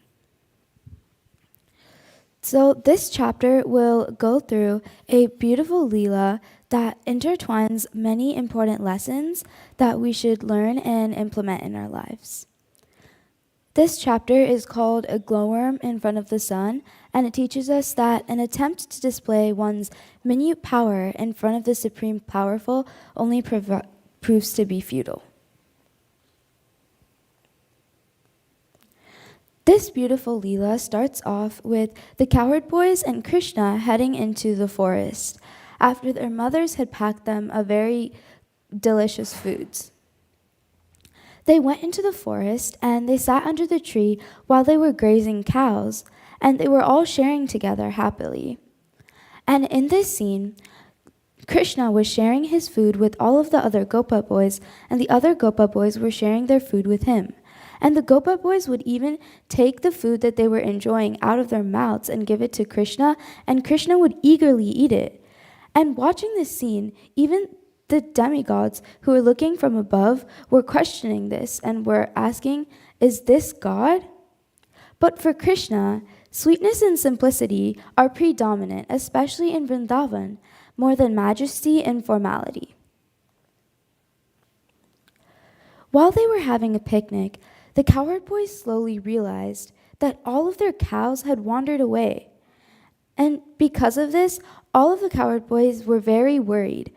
And seeing their anxiety, Krishna immediately offered to help and told them to continue eating and that he would go look for the cows. Krishna owns the anxieties of his devotees. Devotees who are dependent on him are always protected. After Krishna left to look for the cows, all of the Gopa boys were sleeping under the tree waiting for Krishna. And while they were waiting for Krishna, Brahma was looking at them from above and took this as an opportunity, as he was also questioning Krishna's abilities. And since he was so proud with his title of creator of the universe, he decided that he would test Krishna's abilities and take Krishna's friends and the cows. Sometimes, even great devotees also get circumstantially bewildered in their understanding of God. Krishna came back to the tree and realized that all of his Gopa friends had been taken by Brahma. And he realized that all of the mothers in Vrindavan would be waiting for them, and they would be very worried to see that they didn't return. And because of this, Krishna used his mystic powers to clone himself and change into each of the Gopa boys.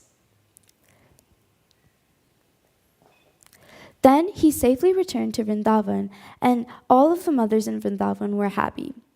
Krishna made the best out of the situation, even though Brahma took all of his Gopa friends. He made sure that he took this as an opportunity to make all of the mothers in Vrindavan happy. Once Brahma returned to the tree, he saw all of the cowherd boys and Krishna playing there happily. For Brahma, this was just one moment, but in Earth years, this was one entire year. So after an entire year passed, Brahma saw that the cowherd boys and Krishna were enjoying like normal. And because of this, he was dumbfounded, as he just had taken the cowherd boys away.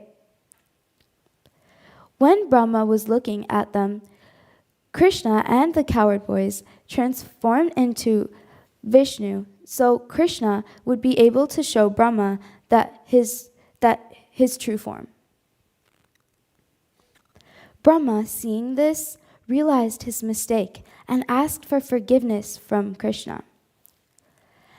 And Krishna accepted this apology and forgave him and showed him the truth.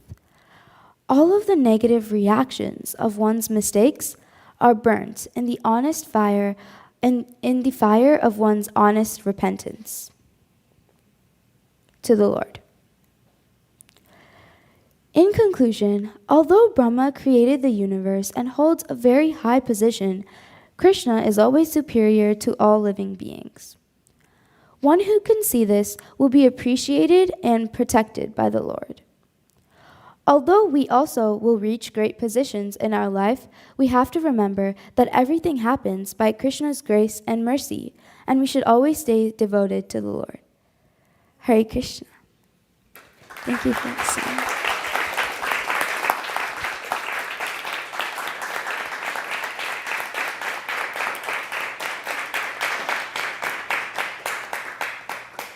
Thank you, Pooja. Maharaj, would you like to say some words of encouragement or any questions? Or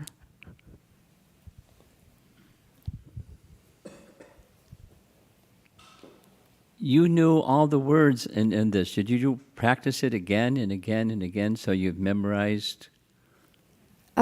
Something like that? I did practice it, but I think I also remember the story because I remember like watching little Krishna as like a child, so I remember the story. And where did the pictures come from? From a Little Krishna episode. little video? Yeah. And just screenshot, Yeah. extracted the pictures that way? Well done. What's your favorite part of the whole story? What's your favorite part of the whole story? There's different parts. I think it was that Krishna like immediately like forgave Brahma, even though he like stole all of his friends for an entire year, and Krishna forgave Brahma for that. So I think that was. I'm going to share with you my favorite part. Yeah. It's not. As I spoke earlier, one of the qualities of Krishna is, with one thing, he achieves many things. So he knew that the mothers of his friends loved Krishna even more than their own sons. So Krishna wanted to reciprocate, and he became their son for a whole year. Yeah. And the cows wanted a calf as their son, so Krishna became the calf. And the cows for a whole year. And then when they're grazing on the side of Govardhan Hill, and the cowherd men saw the cows. You ever see a cow run? Cows are really unusual. They sometimes run. And they're running down the hill, and the cowherd men, come back, and they just wanted to be with Krishna in the form of a calf. Yeah. And Balaram didn't even know what was going on. He's omniscient Balaram. And he didn't even know for almost a whole year. And then Krishna pulled back the curtain. He said, oh, this is what's going on. He's reciprocating lovingly with everyone. And the forgiveness of Krishna to Brahma was just a piece of cake. Because Brahma was doing something that Krishna wanted. He wanted to curb the pride, and so he curbed the pride, and he did what he did. Just reciprocating lovingly with everyone, even when we make mistakes, which was your favorite part. Okay. Well done. Thank you.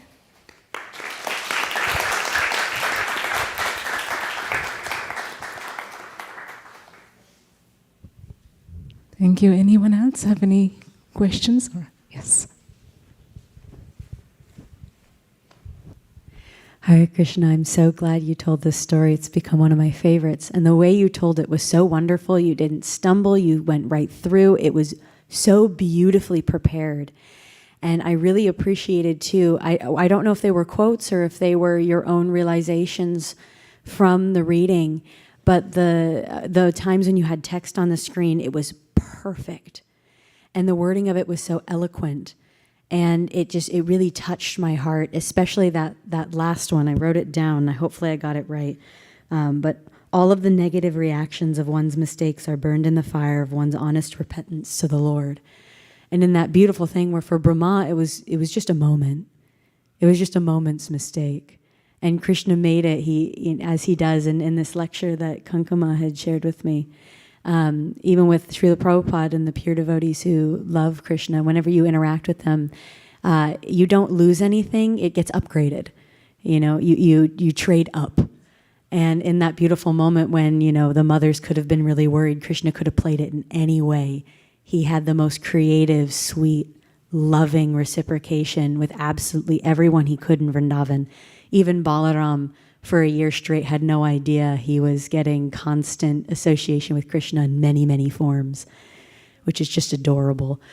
But it's just, the way that you presented this was so lovely, and it just brought so much sweetness to the pastime all over again, so thank you. Thank you. Thank you. Anyone else would like to ask any questions or share any realizations or reflections? I think many times when we use the phrase Krishna expanding himself into multiple forms, those who have not in the context, have the context of Krishna consciousness find it difficult to understand.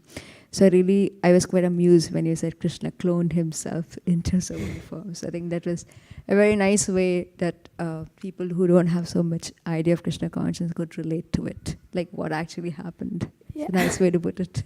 Okay, thank you. I noticed that too. She used the word clone.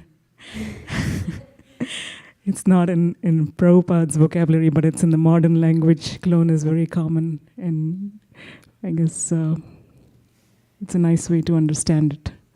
Oh, Jagarini Mataji, please go ahead. Hi, Krishna. It's so nice to be back here, back home. Yes. Anyway, I was impressed. I think you did a lovely, lovely job. I was also, like Maharaj, impressed that you had it memorized, and you picked a really sweet pastime, one where Krishna showed his majesty and his love for all the residents of Vrindavan. And the way you presented in the words, I also agree with Kennedy here when you talked about the offenses being burned up in the fire of sincere apology. I think that was really, really, really sweet. So thank you very much for that. Thank you. Krishna. Krishna.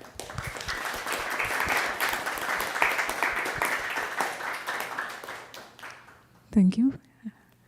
Any more questions or comments? Okay. So we would like to thank Pooja once again for this wonderful presentation.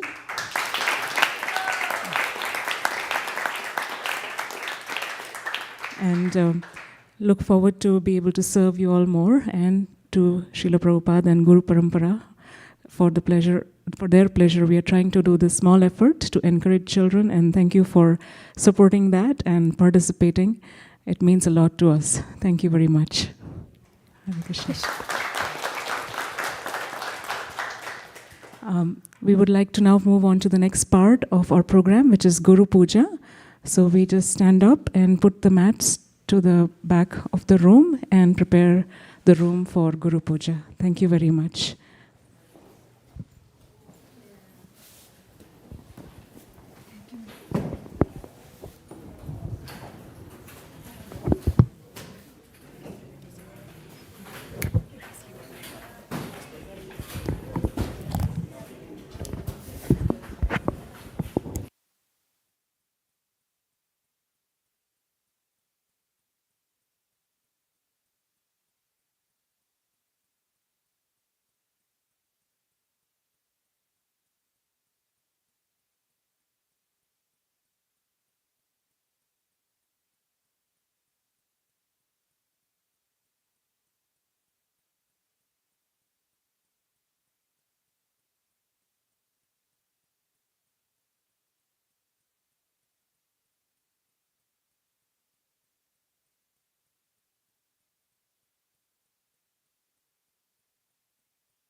So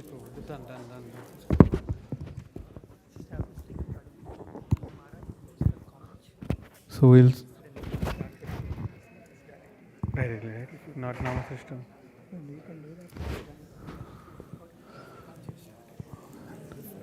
Okay.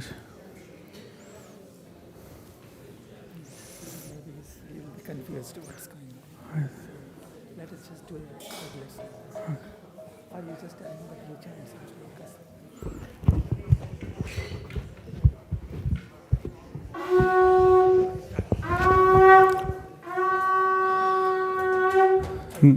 नामसृष्टं मनुमपि शचिपुत्रमत्र स्वरूपं श्रीरूपं तस्य ग्रजमुरुपुरीं माथुरीं गोष्ठावतीं राधाकुण्डं गिरिवरमहोराधिकमाधवासं प्राप्त्यस्य प्रतितकृपया श्रीगुरुं तं नतोऽस्मि। हे गुरु ज्ञानदादीन बन्धो स्वानन्ददाता करुणाइकसिन्धो वृंदावनासिना हितावतार प्रसीद राधा प्रणय प्रचार। हे दीनबन्धु करुणाइक सिंधु कुरु प्रसादं मयि मंदमूढ़े लक्षापराधे बहुपापगाधे तत्पादपादेश्च मतिश्च कृष्णे नैवयपयन्ति अपचितिं कवयस्तवेषा ब्रह्मायुषपि कृतं ऋद्धमुदा स्मरन्तः यन्तर्बहिस्तनुभृतमशुभं विदुन्वन् आचार्य चैत्यवपुष्पा स्वगतिं व्यनक्ति। जय प्रभुपाद जय प्रभुपाद प्रभुपाद जय प्रभुपाद जय श्रील प्रभुपाद जय प्रभुपाद जय प्रभुपाद प्रभुपाद जय प्रभुपाद जय श्रील प्रभुपाद जय प्रभुपाद जय प्रभुपाद प्रभुपाद जय प्रभुपाद जय श्रील प्रभुपाद जय प्रभुपाद जय प्रभुपाद प्रभुपाद प्रभुपाद प्रभुपाद प्रभुपाद जय जय प्रभुपाद जय जय प्रभुपाद प्रभुपाद प्रभुपाद जय जय प्रभुपाद।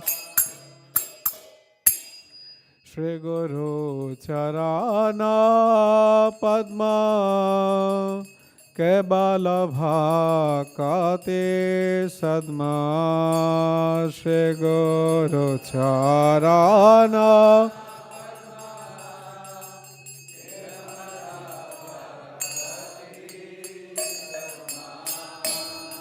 बंद मोए सावधान माते बंद मोए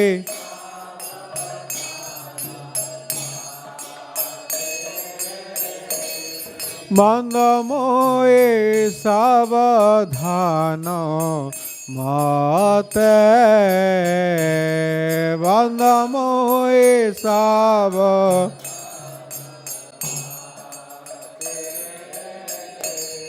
যাহার প্রসাদ ভাই এ ভবতরিয়া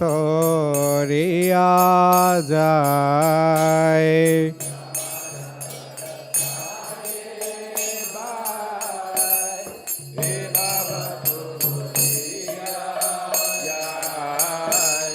কৃষ্ণ প্রাপ্তি হয় যাহা होइते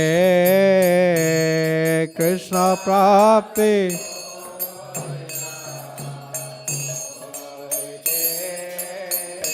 कृष्ण प्राप्ति होय जहाँ होइते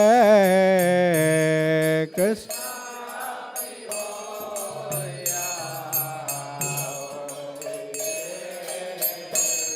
गुरुमुख पद्म वाक्य चित्त करिया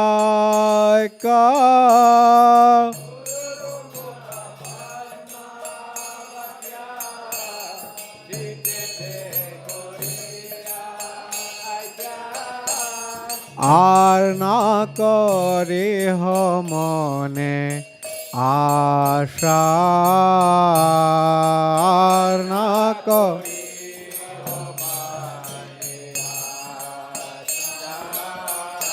আর না করে মনে আশা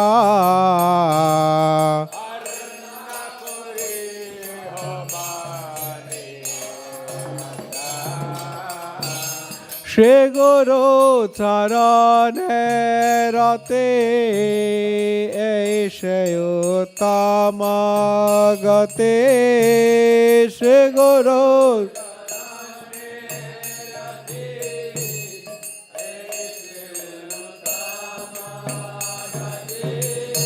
যে প্রসাদে পুরে সর্ব আশা যে প্রসাদে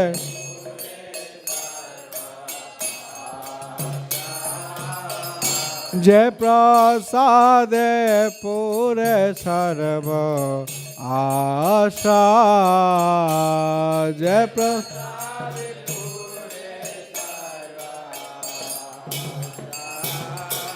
চক্ষু দান দিল যেই জন্মে জন্মে প্রভু সেই চক্ষু দান চক্ষু দান দিল যেই জন্মে জন্মে প্রভু সেই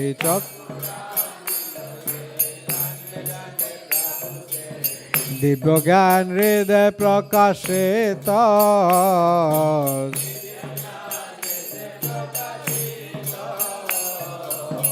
দিব্য জ্ঞান হৃদয় প্রকাশিত দিব্য জ্ঞান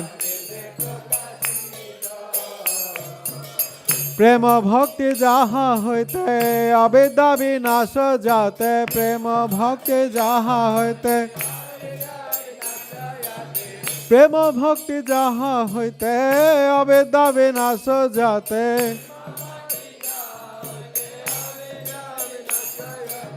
বেদে গায় যাহার চরিত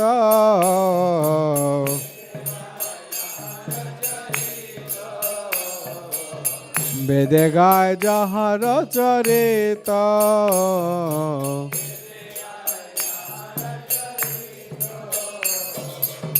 শ্রী গুরু করুণা সিন্ধু অধম জনার বন্ধু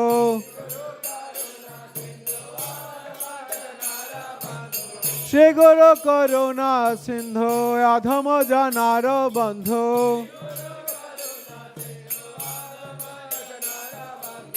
লোকনাথ লোকের জীবন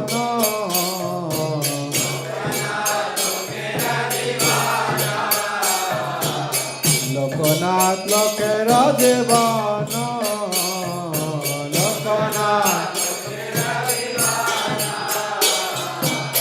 হা প্রভু কর দয়া দেহ মরে পদ ছায়া হা প্রভু কর দয়া হা প্রভু কর দয়া দেহ মরে পদ ছায়া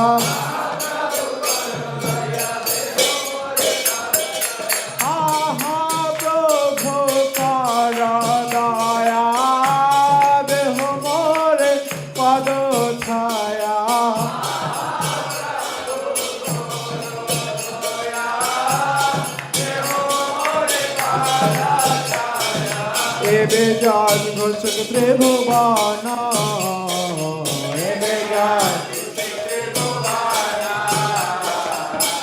বেজাজ ঘোষক ত্রিভুবন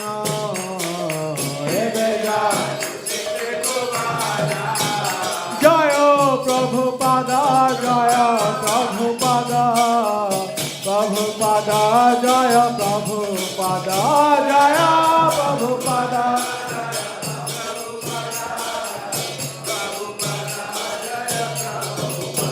Prabhupada, Prabhupada, Prabhupada, Jaya Jaya Prabhupada, Jaya Jaya Prabhupada.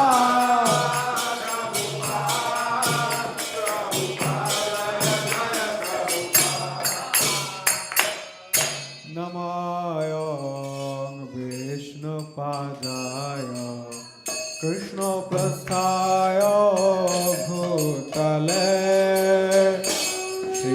Srimate Bhaktivedanta Swami Nite Namine Namayo Vishnu Padaya Krishna Vestaya Bhutale Srimate Bhaktivedanta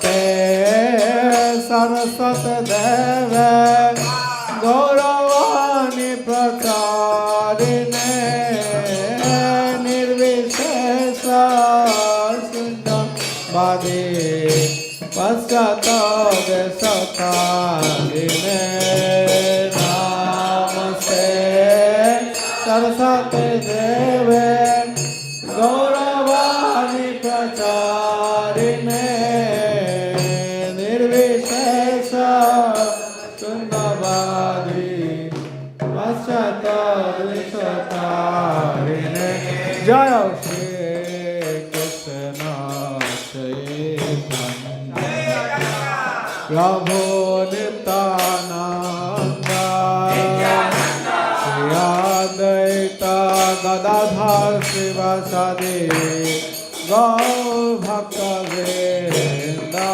Jaya Shri Krishna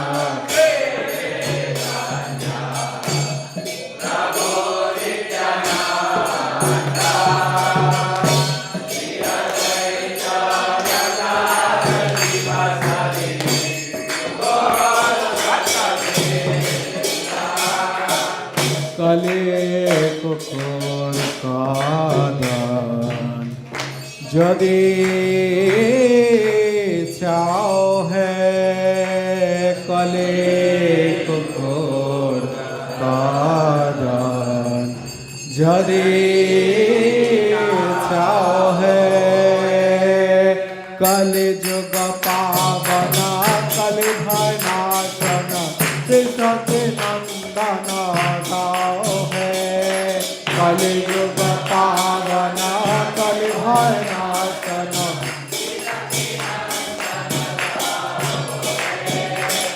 Gadadhar Madana Nitayero Prana Dhana Advaitero Propojita Gora Gadadhar Madana Nitayero Prana Dhana Advaitero Propojita Gora Nimai Vishambhara Srinivasa Ishara Bhakta Samoha Chitta Chora Nimai Vishambhara Srinivasa Ishara Bhakta Samoha Chitta Chora Nodiya Satadhara Mayapur Ishara Namo Pravartana Sura Nadiya Satadhara Mayapur Ishara Namo Pravartana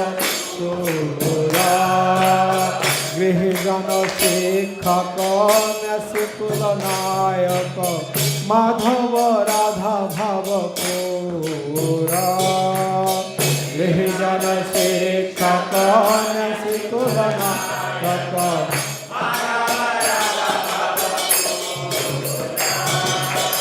Sarvabhaum Sadhana Gajapati Tarana Ramananda Posana Veera Sarvabhaum Sadhana Gajapati Tarana Ramananda Posana Veera Rupananda Vardhana Sanatana Palana Haridasa Modana Dhira Rupananda Vardhana Sanatana Palana Haridasa Modana Dhira Brajarasa Bhavana Dushtamata Satana Kapati Vighatana Kama Brajarasa Bhavana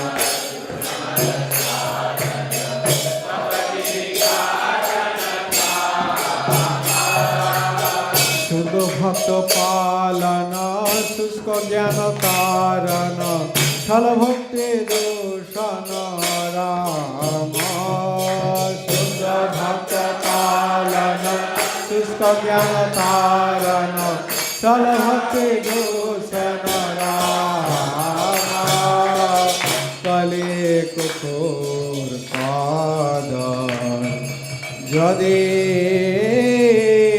চাও হে কলে কুকুর কাদন যদি চাও হে কলি যোগ পাবন কলি ভয় নাশন সতে নন্দন গাও হে কলি যোগ পাবন কলি ভয় নাশন সতে নন্দন গাও হে সতে নন্দন গাও হে সতে Hare Krishna, Hare Krishna, Krishna Krishna, Hare Hare, Hare Rama, Hare Rama, Rama Rama, Hare Hare, Hare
जय विष्णुपाद परमहंस परिवाचकाचार्य अष्टोत्तर शतकृष्ण के पश्चिमवर्ती सुलभ अभय चरण अरविंद भक्ति वेदांत स्वामी महाराज श्री प्रभुपाद की ISKCON बीबीटी संस्थापक आचार्य श्री प्रभुपाद की जय विष्णुपाद परमहंस परिवाचकाचार्य अष्टोत्तर शतकृष्ण के पश्चिमवर्ती सुलभ भक्ति सिद्धांत सरस्वती ठाकुर महाराज श्री प्रभुपाद की ब्रह्म मध्य गौरीय संप्रदाय आचार्य परंपरा के अनंत कोटि वैष्णव वृंद के नाम आचार्य श्री हरिदास ठाकुर की प्रेम से कहो श्री कृष्ण चैतन्य प्रभु नित्यानंद श्री अद्वैत गदाधर शिवासदि गौर भक्त वृंद की श्री श्री राधा कृष्ण गोप गोपीनाथ श्याम कुंड राधा कुंड गिरिराज गोवर्धन की श्री वृंदावन मथुरा धाम की श्री मायापुर नवद्वीप धाम की श्री पुरुषोत्तम क्षेत्र जगन्नाथपुरी धाम की श्री गंगामाई जमुना माई की श्री भक्ति देवी तुलसी देवी वृंदा देवी की ग्रंथराज श्रीमद् भागवतम की ट्रांसेंडेंटल बुक डिस्ट्रीब्यूशन की हरिनाम संकीर्तन महायज्ञ की श्रील प्रभुपाद गुरु पूजा आरती की आरतीते अंशग्रहणकारी सकल गौर भक्त वृंद की निताय गौर सीतानाथ प्रेमानंदे हरि हरि बोल. All glories to the assembled devotees, all glories to the assembled devotees, all glories to the assembled devotees, all glories to Shri Guru and Gauranga, all glories to Shri Prabhupada.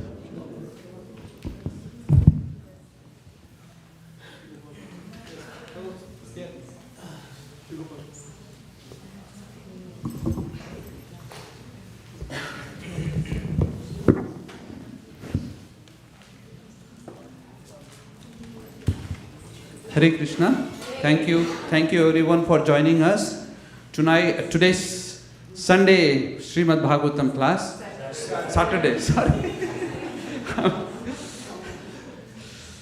So we'd like to welcome His Holiness Romapada Swami Maharaj to ISV. So let's give him a big round of applause and thank him. We'd also like to thank him for a Srimad Bhagavatam class for Saturday. Haribol.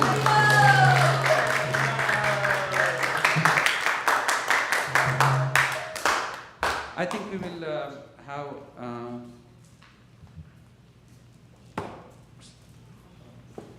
so we'll go and do Bhakti community announcements, Sankirtan announcement, and then Rashishwari Mataji also has some announcements to make. Hare Krishna. Thank you, Prabhu. I want to remind you all that when you go for book distribution today, please do not forget to invite the people whom you are giving books to Bhakti community. We have a lot of programs pipelined throughout the week. If you are giving books today, you can invite them to join our session on Monday at 5:30 p.m. We have an online session. Last week we did a session on yoga of the tongue and it was really, really well received. After Monday, if these folks are not able to join on Monday, we have another program on Thursday. Last week we did Understanding the Real Problems of Life. That was our session, very well received. We had at least 20 participants who joined and very, very well received. So give options to the newcomers that there are programs where they can start meeting devotees. The thing is, like, if you give books, it becomes out of sight, out of mind. The books go somewhere. If we are not connected with them, it's such a big loss because you have worked so hard to take them to the point of getting a book and not able to handhold them after that. That's why we are here for. So please, please help your newcomers. Join bhakticommunity.com. If you don't know how to do that, please talk to me. Please talk to Krishna Saka Prabhu. He's here. Talk to Vicky. She's here. Talk to Kennedy. Lijay, everybody is here who can help you, so please, please take help. And also we have on Sunday, we have Women's Circle. We are doing Bhagavad Gita in the Women's Circle. We are discussing the divine and the demoniac natures these times. So invite them. We are here to help. Thank you, everyone. Hari Bol.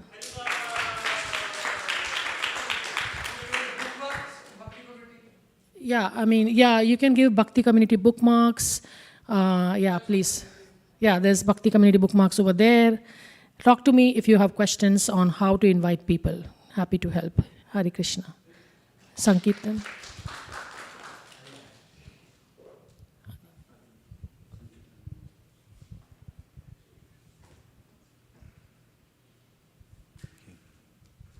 Hare Krishna, dear devotees. My obeisances. We have 5 scheduled spots: North Beach Festival, San Francisco, Chita Balaram Prabhu, Satya Sankalpa Prabhu, which are not here right now.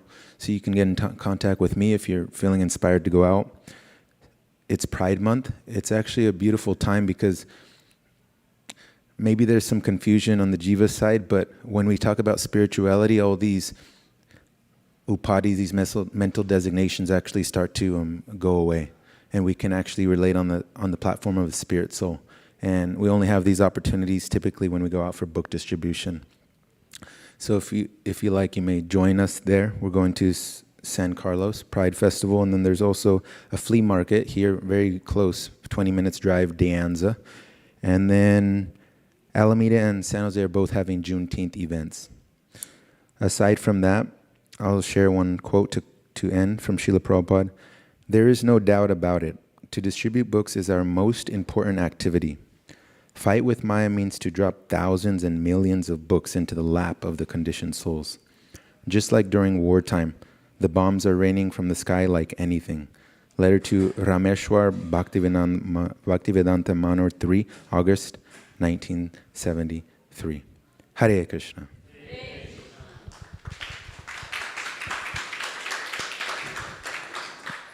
Today we have one sponsor. Oh, please, Raseshwari Mataji. Yeah. Hare Krishna. So I want to add that we also are having kids Sankirtan. This is a once-a-month event that we are trying to incorporate all the children to also participate. Kameshwari Mataji is leading this effort. So please, if you have children who you can bring to show them how to distribute books, please sign up. We have a wonderful program for them. It's a little bit in the later part of the day when it's a little cooler, relatively cooler. And so around 2 to 5, and then there is nice kids prasadam later on.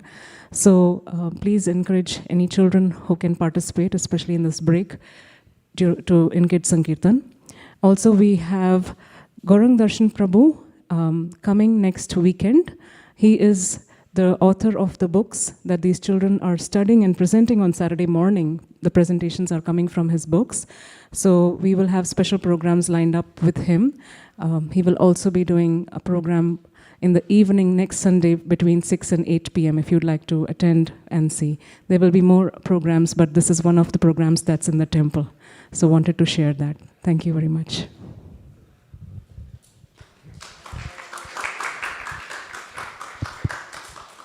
Today's feast is sponsored by Naresh Prabhu. Is he here? So Naresh Prabhu is sponsoring in the honor of his son who recently arrived, and his name is Abhay Garla. So let's thank Naresh Prabhu for sponsoring today's feast. Hare Krishna. So now I think we will go to Prasad Sevya prayers. Anushri, can you lead? Thank you.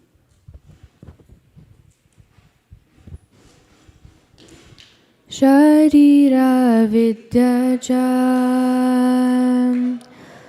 Jodendriya Tahika Jive Philin Vishaya Sagorin Karmadhi Jivayati Lobho Moy Sunurmati Taki jita katina samsare Krishna bhagavoyamo Gori bhare jivaja Swaprasadhanadi lobha Seyanamrita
Bhagavad Mahaprasad ki Jai Gaur Premanand